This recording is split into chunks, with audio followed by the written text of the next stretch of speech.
এই ভিডিওটা কবের তোমরা তো নিশ্চয়ই দেখে বুঝতে পেরেছো, এইটা যে কিছুদিন আগে ঝড় গেল ওই সময়ের কিন্তু ভিডিও। ঝড়ের সময় আমাদের বাড়ির এদিকে কিন্তু দেখো অনেক জল হয়েছে, তাই এই ফোমের রাজ উঠেছে। রাজের ওঠা দেখে তো আমিও থাকতে পারিনি, তাই আমি উঠে গেলাম। আসলে এই জল কাদা বৃষ্টি এগুলো দেখলে কিন্তু ছোটবেলার কথা অনেক মনে পড়ে যায়। ছোটবেলায় যখন বৃষ্টি নামতো, আমরা যদি স্কুলে থাকতাম, স্কুল থেকে আসার সময় কিন্তু কেউ ছাতি বা রেনকোট এগুলো পরতাম না, ইচ্ছে করে ভিজে ভিজে আসতাম। তার জন্য বাড়িতে এসে মায়ের বকাও শুনতাম। তারপরও কেন জানি সেই ছোটবেলাটাই কিন্তু সবার এখন ভালো লাগে। চাইলেও তো আর সেই ছোটবেলাটা ফিরে পাওয়া যাবে না। তাই আজকের এই জল দেখে আমি আর রাজ আর ঠিক থাকতে পারলাম না, তাই একটা ফোন নিয়ে এই জলের মধ্যে নেমে পড়লাম। আর এই আনন্দের কিছু মুহূর্ত আমার ফোনের মধ্যে বন্দি করে রেখেছিলাম তোমাদের সাথে শেয়ার করব বলে, কিন্তু ব্যস্ততার কারণে ভিডিওটা আর সেই ঝড়ের মধ্যেই শেয়ার করা হয়নি, তাই ফোনের মধ্যেই বন্দি ছিল। আজকে হঠাৎ ফোন ঘাঁটতে ঘাঁটতে ভাবলাম ভিডিওটা এডিট করে তোমাদের মাঝে দেই।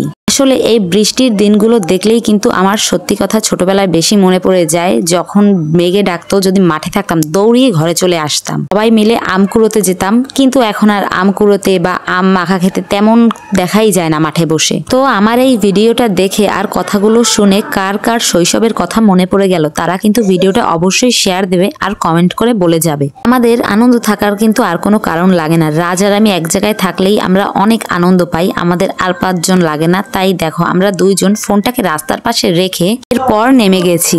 রাস্তার পাশে ফোন রেখেছি এইটা শুনে আবার কেউ ভেবো না যে আমাদের মেন রাস্তা। আসলে বাড়ির সামনে থাকে না রাস্তা, ওই কিন্তু রাস্তা। আর আমাদের বাড়ির সামনের পরিবেশটা দেখো কত সুন্দর লাগছে জল থাকার কারণে। আর এত খুশি হয়েও একদিক থেকে অনেক দুঃখ লাগছিল যে দেখো আমরা তো কত ভালোই আছি, কিন্তু যারা রাস্তাঘাটে থাকে আর যারা আরো অনেক গ্রামে থাকে তাদের তো ঘর বাড়ি তলিয়ে গেছে, কারো কারো খাওয়া ঠিক মতন হচ্ছে না, এগুলো ভেবে কিন্তু অনেক খারাপ লাগে। এই রকমের কোনো দুর্যোগ হলেই কিন্তু আমি সবসময়ের জন্য ভাবি যে এরকম অসহায় মানুষদের পাশে যদি দাঁড়াতে পারতাম তাইলে নিজের অনেক ভালো লাগতো। যেহেতু এখনো সেই সামর্থ্য আমার হয়নি, তাই শুধু এগুলো ভেবেই যাই, হয়তো কোনো একদিন হবে, তখন নিশ্চয়ই সবাইকে এরকমের সাহায্য করব। তোমরা সবাই অবশ্যই আমার জন্য দোয়া করবে, যারা আছে অসহায় মানুষ তাদের পাশে জানি একদিন আমরা দাঁড়াতে পারি, সবাইকে সাহায্য করতে পারি। আসল খুশি কিন্তু এইখানেই লাগে যে আমার কারণে যদি কোনো একটা মানুষ হাসে। তো মানুষ আছে যারা একটু খাবারের জন্য চোখের জল ফেলে, কান্না করে, তো তাদের মুখে যদি একদানা ভাত তুলে দেওয়া যায় তাইলে কিন্তু তারা অনেক খুশি হয়। এই ঝড় বৃষ্টি হলে কিন্তু সবার আগে আমার এই গরিব দুঃখী মানুষদের কথাই সবার আগে মাথায় আসে। যাই হোক, যেহেতু আমার এখন কোনো কিছু করার সামর্থ্য নেই, তাই আমি শুধু সবার জন্য দোয়া করতে পারবো, এছাড়া কিছুই করতে পারবো না। তোমরা সবাই যদি আমার পাশে থাকো, সাপোর্ট করো, তাইলে অবশ্যই আমিও একদিন পারবো